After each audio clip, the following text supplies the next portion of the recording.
पति थका हारा रात के 9 बजे मेहनत मजदूरी करके आता है।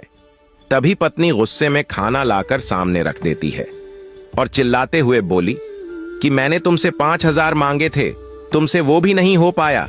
इससे अच्छा तो मैं भीख मांगने वाले के साथ शादी कर लेती। जब से मेरी शादी तुम्हारे साथ हुई है तब से मेरी जिंदगी खराब हो गई है। पति पहले ही थका हुआ आया था। यह सब सुनकर वह बिना खाए ही बेड के नीचे ही बगल में सो गया, लेकिन इससे पत्नी को कोई फर्क नहीं पड़ा। पत्नी उसी गुस्से की वजह से सुबह उठकर नाश्ता भी नहीं बनाती। पति सुबह 7 बजे देखता है कि पत्नी अभी तक सोई है। वह बिना कुछ बोले काम के लिए निकल जाता है। शाम को फिर 9 बजे आता है और पानी पीकर सो जाता है। शायद बाहर से कुछ रूखा सूखा खा लिया होगा। 3 दिन तक ऐसे ही चलता रहा।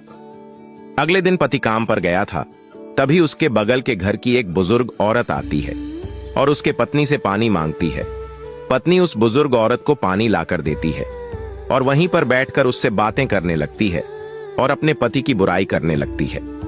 यह सब सुनकर बुजुर्ग औरत बोली, अगर तुम मर्द होती और वो तुम्हारी जगह औरत होता तो क्या तुम 5,000 लाकर दे पाती?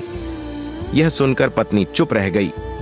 बूढ़ी फिर बोली, क्या वो अपने कपड़ों पर बहुत खर्च करता है? क्या बच्चों की फीस नहीं भरता? क्या उसने कभी तुम्हें खाली पेट रखा है? यह सब सुनकर पत्नी की आंखें भर आईं। वह धीरे स्वर में बोली, वो तो अपने कपड़े भी सालों तक नहीं लेते। हर बार मेरे और बच्चों के लिए 1-1 रुपए जोड़ते हैं।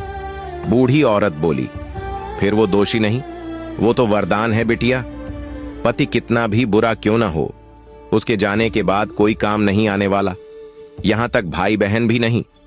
उसी दिन शाम को पति फिर थका हारा मायूस चेहरे के साथ घर आता है।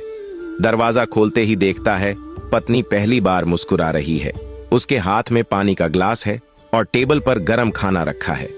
वह रोते हुए कहती है, मुझे माफ कर दो, मैं बहुत गलत थी।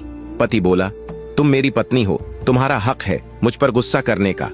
तभी पति पत्नी के सिर पर हाथ फेर कर उसे सीने से लगा लेता है और दोनों एक साथ बैठकर खाना खाने लगते हैं। समाज में बहुत सी ऐसी पत्नियां हैं जो अपने पति का दर्द नहीं समझती। वह 100-50 रुपए बचाने के लिए कभी कभी भूखा रह जाता है। वह सोचता है यही पैसे से बच्चे खा लेंगे या घर पर कुछ काम आ जाएंगे, लेकिन अफसोस है ऐसी पत्नियों पर जो पति का दर्द न समझे। इस कहानी को लेकर आपकी क्या राय है, कमेंट में जरूर बताइए।